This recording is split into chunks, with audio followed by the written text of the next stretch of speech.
Hello, Amy. Can you tell me if my things have arrived at yours yet?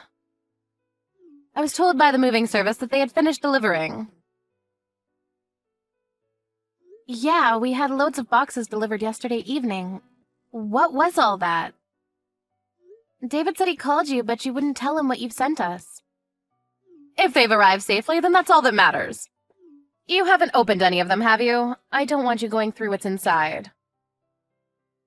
You're not allowed to touch anything. David told me you said you didn't want us opening them over the phone, so I haven't touched any of them. But what are they? There's so many boxes, and we had an extra delivery this morning. I hope that's the last of them, because we really can't take any more. What are we supposed to do with them? We don't have the space to store them, and it's become more difficult to move around because they're all stacked up in the hallway. We can't keep them like this. What do you want us to do with them? It's fine, don't worry about it. You don't have to do anything with them. You have a spare room next to the living room, right? Just put them in there. That's all you have to do for me. Excuse me? Mary, I can't do that, and you can't just decide that for us. We're already using that room for something else. We can't use it for storing your things. Even if you are my mother-in-law. I'm sorry, but everything's still in the hallway, ready to be moved, so I'd be grateful if you'd have them cleared away soon. Don't worry, I'll be there soon. I'll tidy everything away myself, so you don't have to do anything. Everything will be out of the boxes and tidied away in no time, so just leave everything as it is. I'm sorry, what? You're coming here to take everything out of the boxes? I don't understand. Why would you do that? I should be there this evening. I'm asking you why. To put away my things. I don't want you or my son going through my things, so I'll organize everything myself. You don't have to do anything. You should be happy that I'm willing to do it all by myself. I still don't understand. Why would you send all of your things all the way here to organize them? Can't you do that at home? Oh, didn't David tell you? I thought you already knew that I'm moving in with you. That's why I've sent all my things to yours. I'm looking forward to living with you both, and I hope that we can get on well. Have you already prepared my welcome party? You'll have to set one up to introduce me to the neighbors. Excuse me? I haven't heard anything about you moving in with us. Are you sure you're not mistaken? David already said no the last time you asked to move in with us, so why would he change his mind? And first of all, I haven't given my approval, so there's no way he would do something like this behind my back. We can talk about that when I arrive.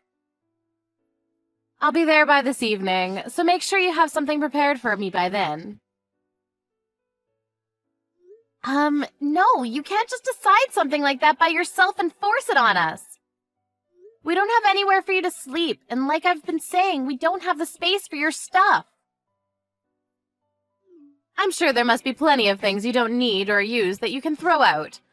The room next to the living room gets a lot of sunlight, so I'd like to use that as my bedroom. If you can clear that room up for me, I can work on tidying my things away as soon as I arrive. It should be clean by the time I get there if you start right away. Oh, and I get back pain if the mattress isn't comfortable enough, so make sure that you get one that's meant specifically for back pain. I love the memory foam, but the cheap ones are too firm, so think carefully before you buy. I still haven't said that you can live with us. David hasn't told me anything, so I'm pretty sure that he hasn't given his permission either. And what is David's dad going to do? Is he going to live by himself? Are you splitting with him? I don't want to live with James anymore. I want to live with my son. You won't deny me that, will you, Amy? Will you welcome me into your home? I've got nowhere else to go. You can't just kick me out into the street when I'm begging this much. What time do you think you'll be here? I'm gathering up the last of my things, so I should be able to leave the house soon. I'll be there by this evening. According to the train timetable, my train should reach the station around 4 p.m., so would you pick me up? I've got a lot of things to carry, and I don't know the way from the station. Can you come and get me at 4? Thank you. I'm going to go get ready. Mary, you can't come and live with us. Like I told you, we don't have anywhere for you to sleep. The room you're talking about isn't available, and we can't throw things out just because you need a place to stay. You can't decide this and guilt-trip me into letting you stay. But David already said that it would be okay. If he gave the all-clear, then there's no reason why I should ask for your permission. You should listen to what your husband says if you want to be a good wife. Do you understand? Do as David says, or he'll start hating you.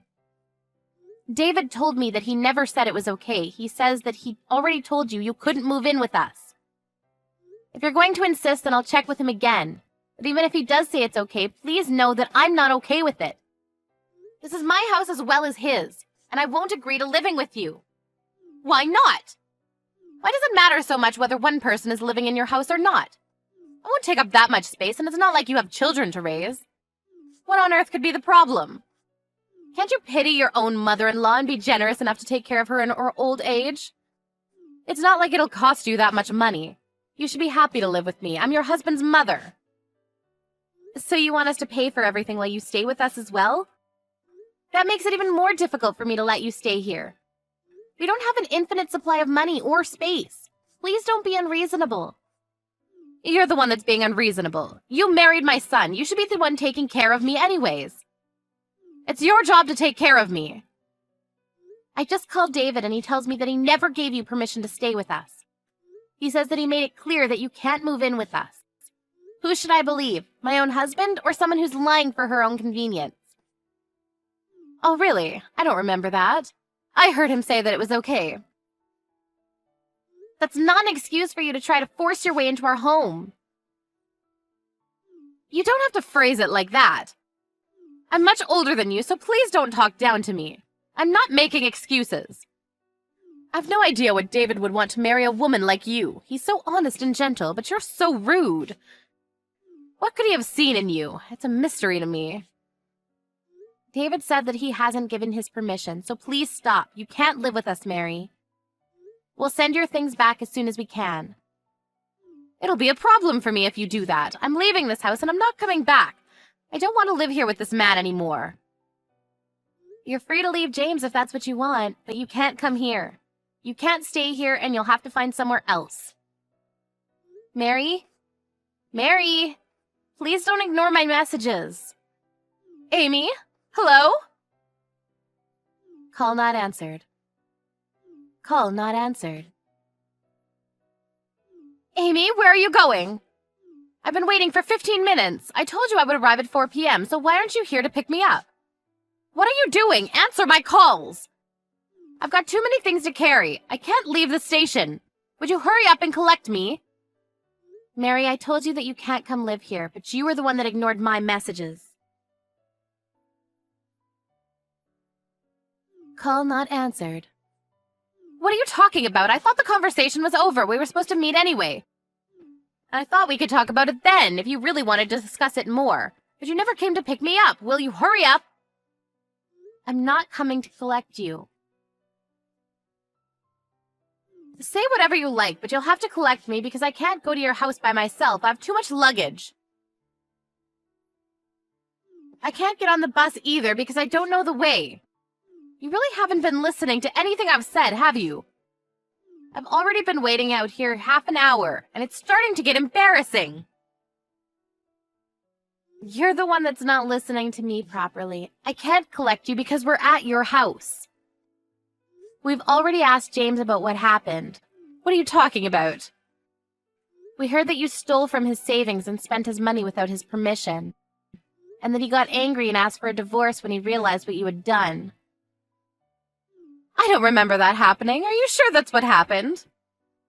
My memory's been very hazy recently, so you can't blame me for something I don't remember. Apparently you wouldn't leave when he asked you to, so he suggested that your eldest son and his family come live with him. Didn't he?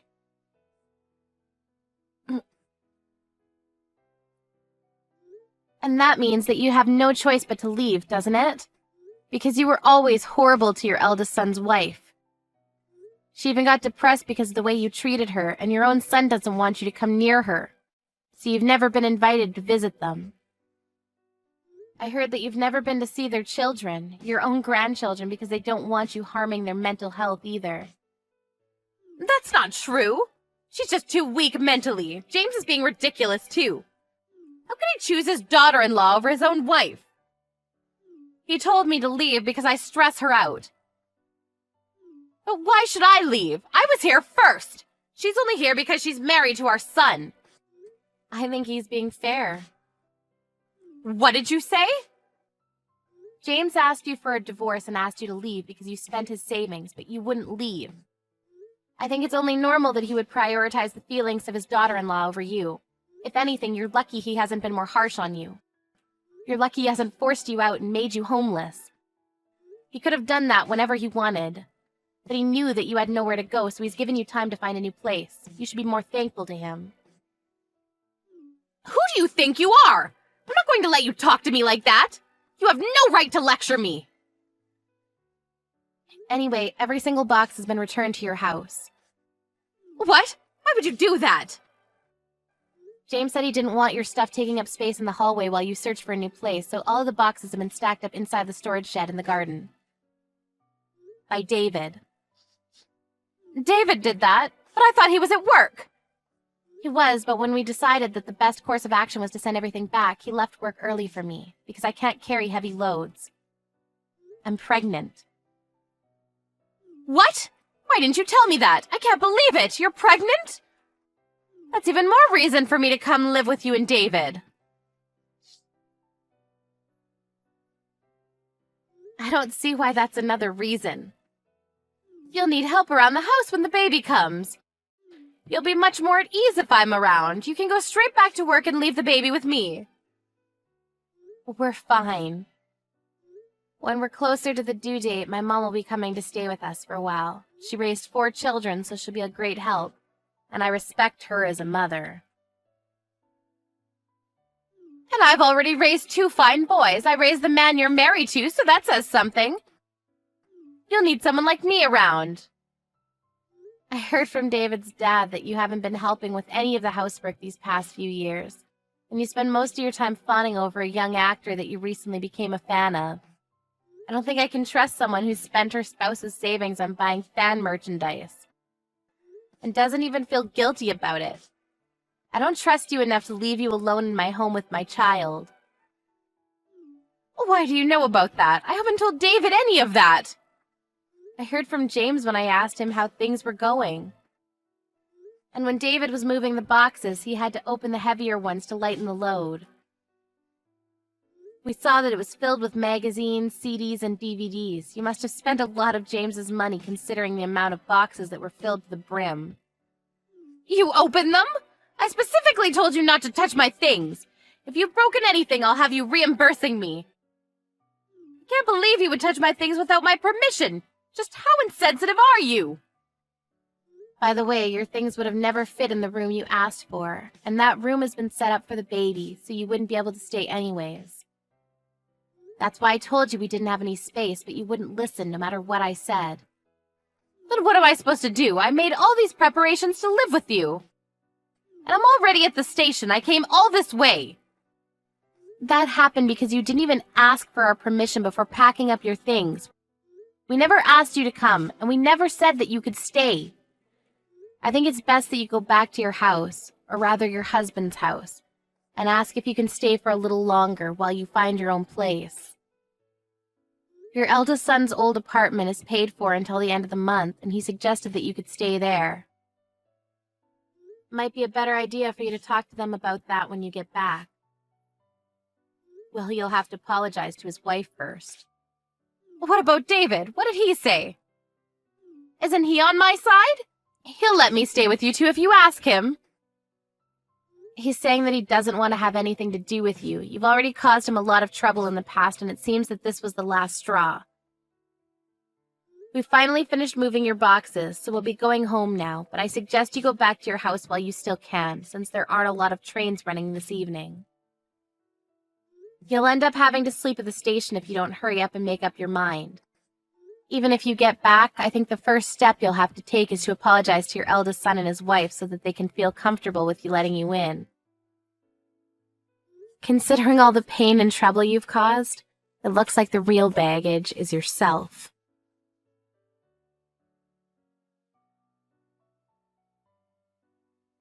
A few days later, Mary ended up having to carry all her luggage back home the way she came. She returned, but by the time she got there, her husband, son, daughter-in-law, and grandchildren were all having dinner. They didn't even let Mary in. But Mary had nowhere else to go, so she finally acknowledged what she had done to her daughter-in-law up until now and apologized to her. She was allowed back into the house under the condition that she would leave the next day. She spent the night, but had to wake up early in the morning to take her luggage to the apartment her eldest son and his family had been living in. But she would only be able to stay there until the end of the month, so she had to find a decent place to stay herself. In the 40 years she had been married to James, Mary had never worked, so it was unclear whether she would be able to find a decent place by herself.